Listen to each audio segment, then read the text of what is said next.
Hello, I'm PDYX. And I'm Ant Keeps Gaming, and welcome to Playing It Wrong, the show where we play random online Nintendo games and talk about them. That's right, each episode we're going to take one random NES game and one random SNES game from the games available on the NSO service on the Nintendo Switch, and we're going to play them for at least 30 minutes each and talk about our opinions of those games. Playing It Wrong, episode 11. All right, here we are with episode 11 of Playing It Wrong. It's our first episode of our second season, if you will. I think I'm embracing the season terminology. I love this series on the pod, mini pod, as I call it, the mini pod. So, first off, since we took a break and this is sort of a second season, we thought we would do a couple of things. We want to give some shout outs to all the people that commented and gave us feedback along the way, or maybe not all the people, but I'm going to rattle off a list of various people that left comments and that kind of thing along the way. I think it's Bass U or Bass U 13, Rowan Fletcher, Pro Gamer 2006, Donnie, Andrew Musel, The Huge 27, DCD, Ivy, David Howe, Other Dylan, Carrie Chandler, Carusetta, Us versus the Man, Record 2, Kyle, KSBOKC, Matthew, Vincent Goodwin, Cena, so many people. Thank you. I'm sorry if I missed anybody. And then also, are there any of these comments that we received, Ant, that you wanted to particularly maybe mention? Donnie, should I say. Loves Demon Crest. Donnie, yeah. Loves Demon Crest. Can't wait to listen. We have Ivy as well. Thanks for doing this series as they want to play old retro games since they didn't have NES or SNES. Appreciate discovering Rewind Safe State feature. We helped them with figure that one out. Yeah. Well, I mean, I didn't grow up with these games either, so it's cool. I like what David said. David Howe, a regular listener of the podcast, ignorance of Metroid was humorous to him. Funny hearing about someone playing it with zero prior knowledge. Yeah. And I also wanted to I think it was Vincent Goodwin who pointed out that if the Balloon Trip actually had like a sequel, some Game Boy game called Balloon Kid, which I did not know. Oh, okay. I'm out of this one because I don't know any, of the backstory of the Nintendo games until 64. So that's when I started my Nintendo journey. Yeah. So I'm completely out of this. Well, thanks to everyone who listened and commented or listened and didn't comment. And if you're back, we appreciate it. And if you're new, we appreciate you too. Thanks for listening. And before we move on to sort of new stuff, also, we thought we would maybe talk about some of our least favorite games from that first group of 20 games we played. And what would you say the best game that we played out of those 20 or so games from our first season was? What was your favorite?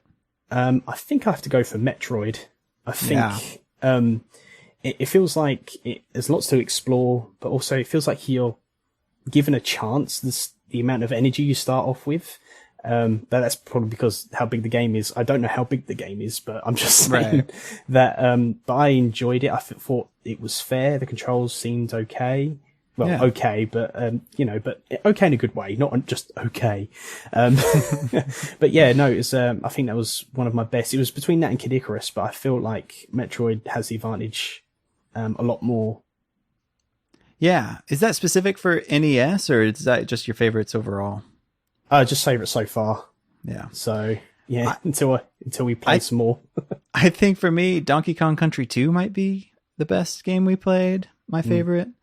I don't know. That's tough. There's a handful of good ones that we played, and Metroid was up there too. But I'm gonna say, to be different, Donkey Kong Country 2. Cool.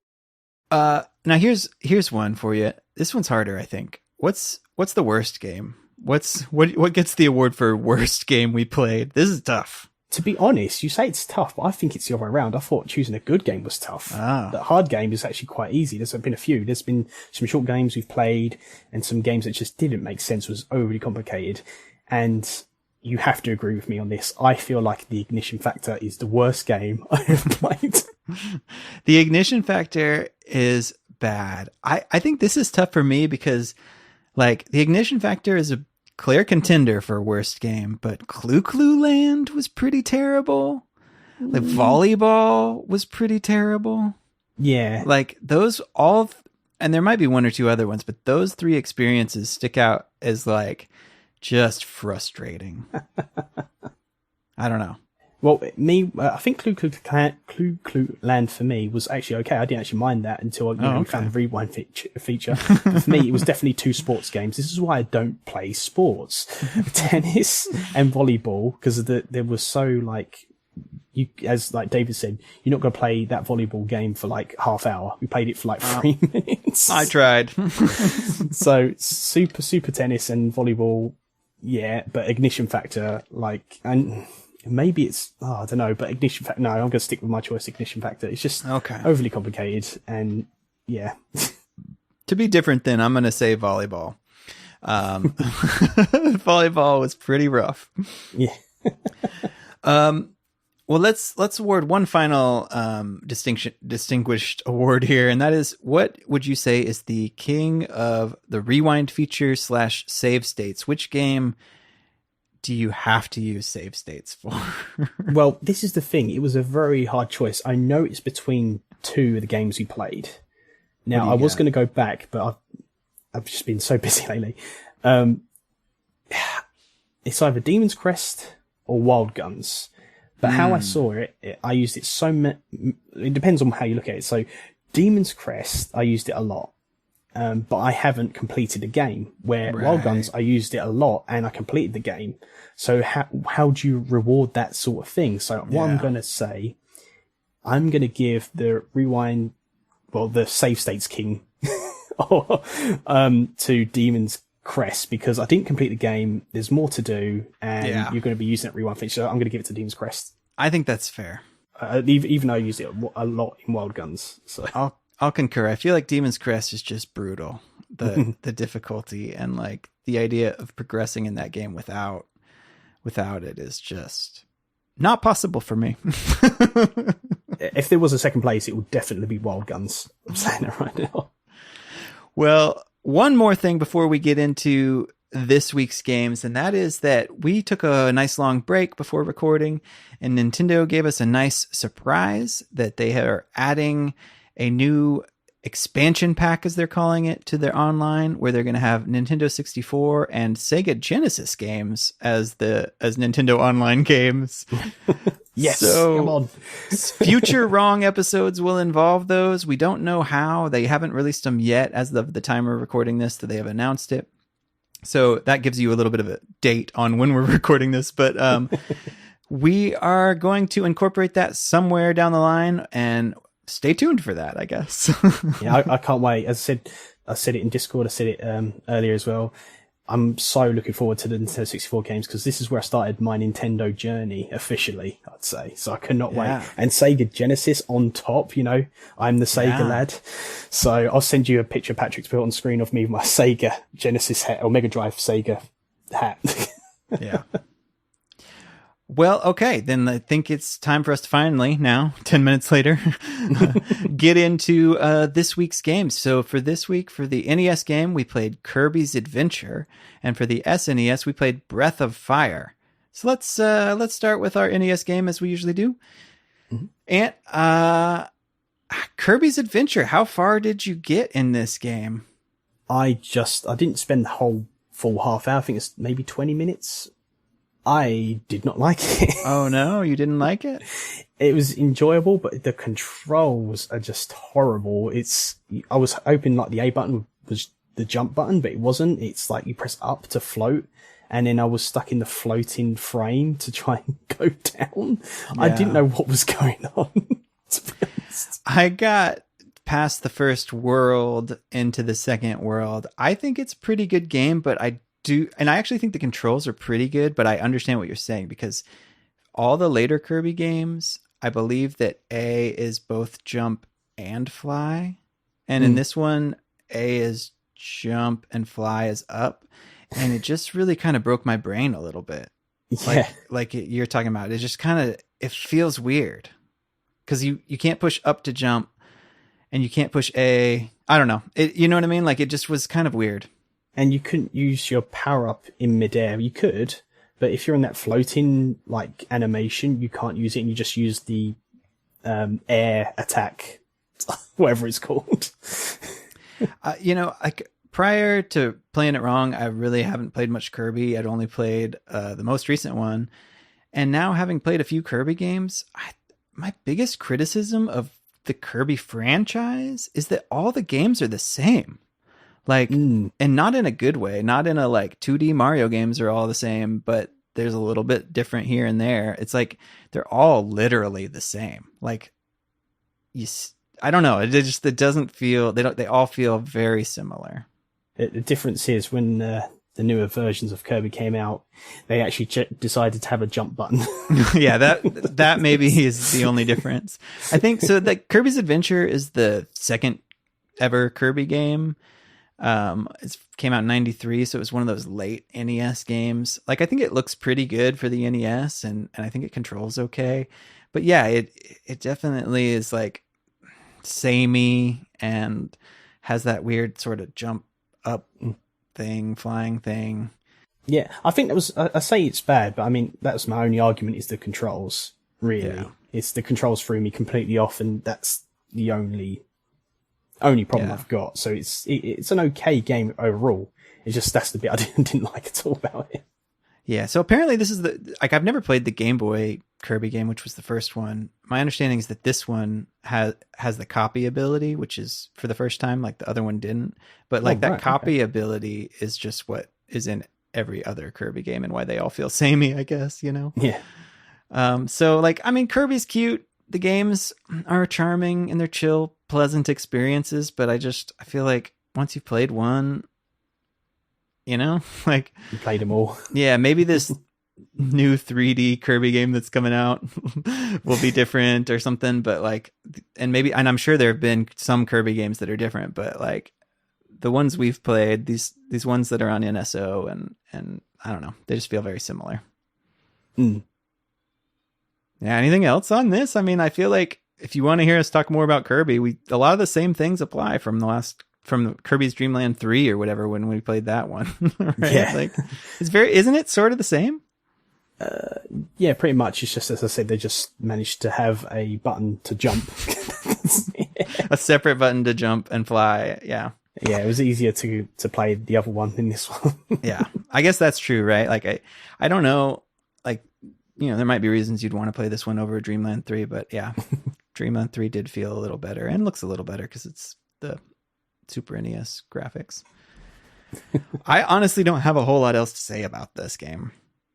Yeah, same. Yeah, I defeated the first boss with the ice power, spammed it, which I used the rewind feature. That's about it, really. Yeah, not super challenging, but It's just that the controls are challenging. Yeah. Well, then, unless there's something else, we should move on. Breath of Fire.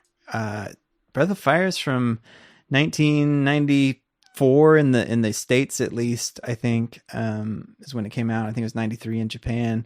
One of these sort of 16-bit role-playing games. It was a Square, at the time, Squaresoft game.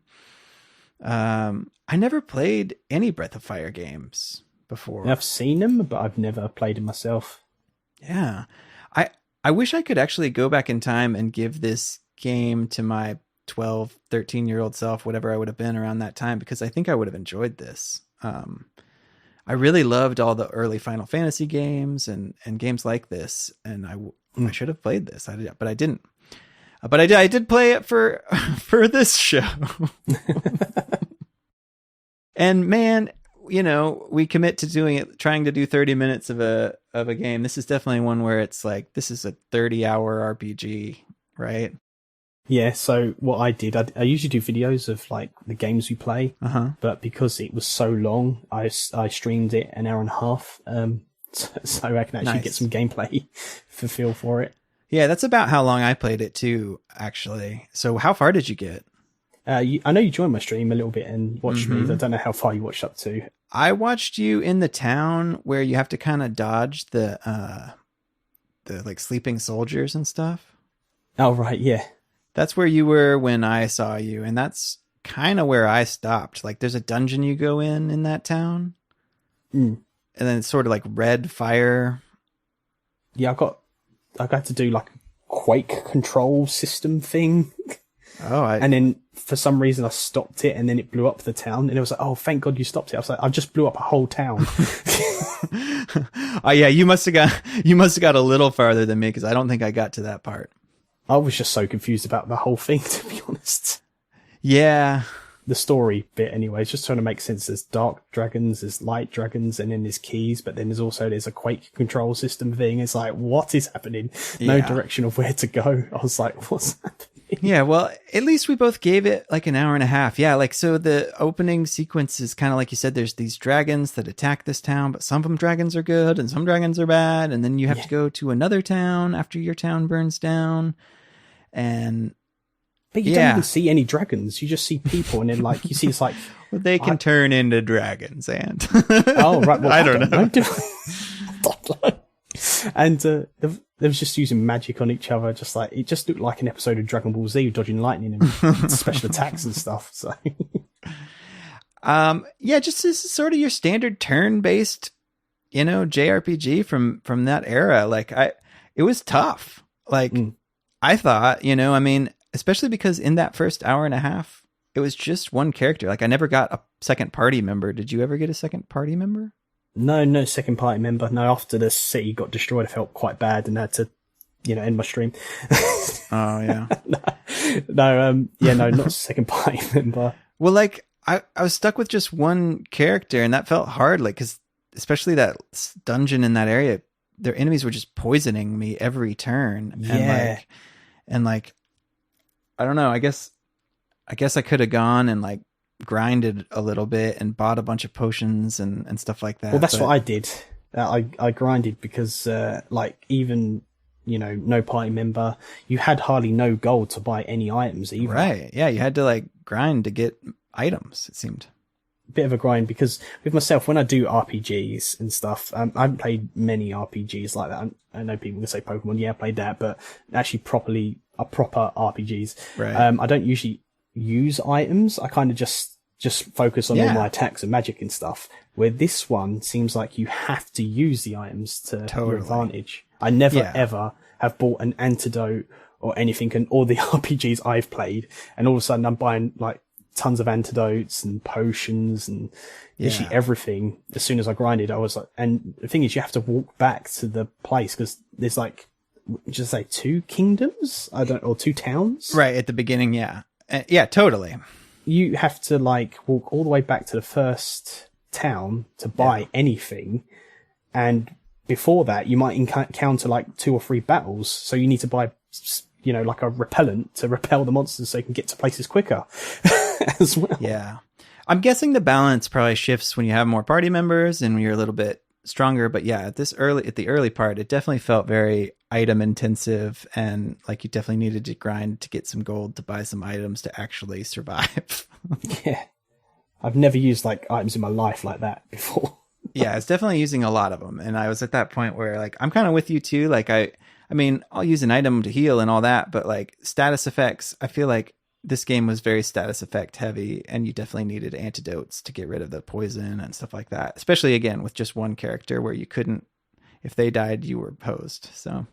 And if you wanted to run away to recover your health in the fountains, because you recover your health in the fountains, which I figured out, because I died like the first time, you can't really run away from enemies a lot either. You've got the run option, but I found myself like, especially with his 3 enemies, it wasn't very successful. I just couldn't escape. But thank God it was enemy that poisoned you that did no damage until after the battle. But yeah, I mean, that was half the gameplay, was like going to fountains and using items and just the grind of it all, just to level up. Yeah. So not a modern RPG experience, definitely.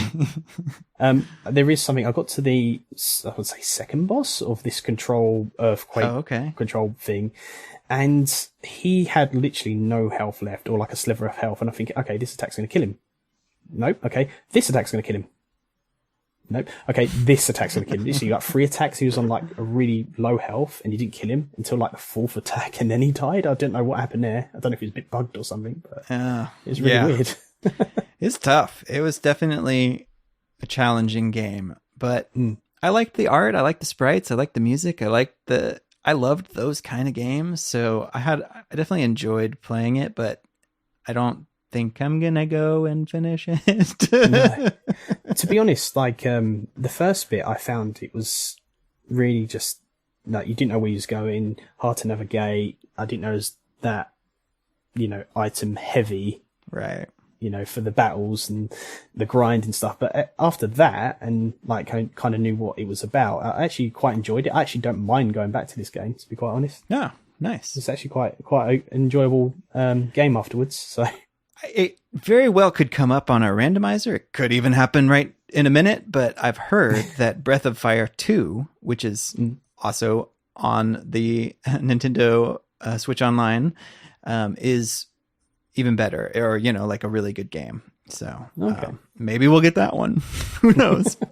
Hopefully not, because something different would be nice. But well, yeah, I mean, let's give a recommendation for either of these games. Would you recommend people play either of these games when they're scrolling through their Nintendo Switch Online or looking for something to play? I think I was going to say I definitely recommend both games. Kirby, as we know, is easygoing, but the controls are really frustrating for this Kirby game. Yeah. But I still recommend it anyway, because it's still a fun time when you know what you're doing. Yeah. I think the same could be said with Breath of Fire. You just need to know what you're doing first, and then you enjoy it like myself. But then again, you got to be, you got to know what you're doing with the RPGs, and if you've ever played an RPG. Yeah. Because I'm not expecting like a casual gamer to pick Breath of Fire and know exactly what they're doing. I mean, I've been playing RPGs, not many, but I've played them, but I've never been that item heavy, so. Yeah. Yeah, I agree. Both of these games, it's kind of like if you know what you're getting into and you're looking for something like that, they could really scratch the right itch, right? Like if you're looking for a Kirby game that you have access to, chill game, you want to experience Kirby, not a bad place to start. And if you're looking for one of these sort of older RPGs to play, honestly, it's all right. If you know you're getting into the grind, you're gonna have to fight some enemies and stockpile some antidotes. But yeah. Definitely. Just a quick question for you, Patrick. Did you find yourself using any save states or rewind feature with any of these games? I did use save states in Breath of Fire, just to be able to save in dungeons.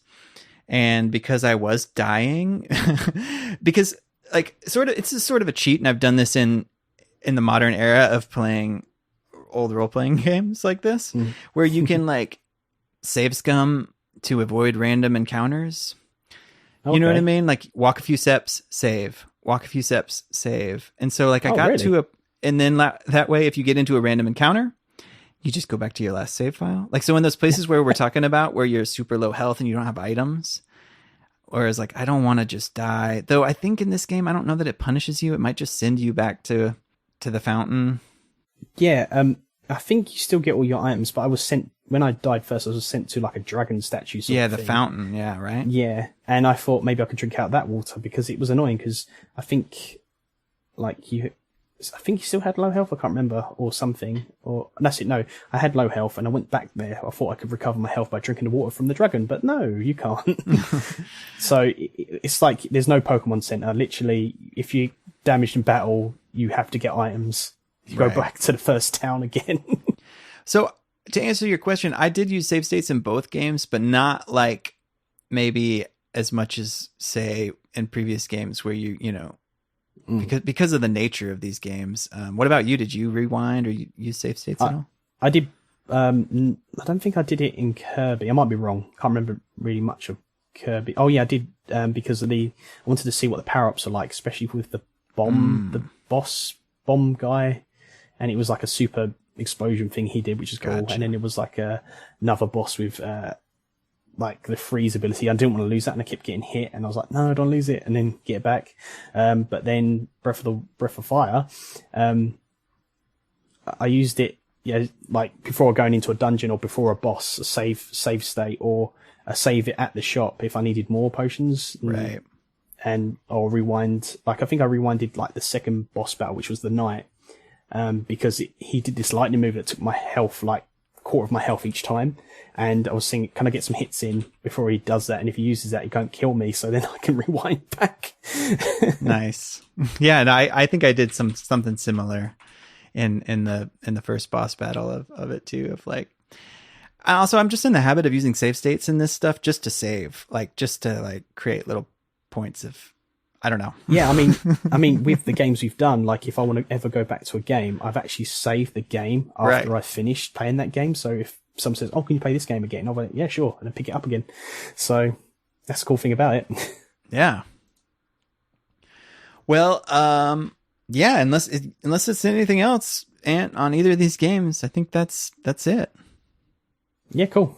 Yeah, I think I don't think there's anything else. Just soft recommendation for Kirby if you want to, and maybe like a medium sort of recommendation for Breath of Fire. Yeah. Well, Ant, give us our Playing It Wrong countdown, because we're going to pick our next games. These are still going to be NES and SNES games, because at least when we're recording this, those things haven't come out yet for the N64 and all that. So we got a few more weeks. I cannot wait. But we'll have to wait at least a few weeks. But we'll do it eventually. But for now, why don't you give us a countdown?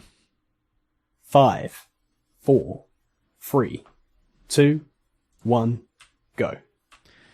All right. Ooh, this is weird. We have two games I do not know anything about, and both of them have acronyms. So SCAT, which sounds bad. SCAT, Special Cybernetic Attack Team for the NES, a Western exclusive, it looks like. And then Super EDF, Earth Defense Force. I've heard of it. Have you? Yeah, I don't think I know anything about either of these games. I think there was an Earth Defense Force 2000 and whatever it is for the Xbox 360. I might be wrong though. Yeah, but I'm not sure. Well, there you go. I don't know what to say about these two. I don't know anything about them, so it should be interesting. Thanks for joining us again and coming back for season 2 of Playing It Wrong, and we're gonna be back with our next episode where we're gonna play SCAT and Super EDF. Thanks for listening to Playing It Wrong. This podcast is a collaboration between Super Switchheads and Ant Keeps Gaming. Check out the weekly Super Switchheads podcast, and also check out Ant Keeps Gaming on YouTube. Our music is provided by Bent Neatly. Thanks again. Bye.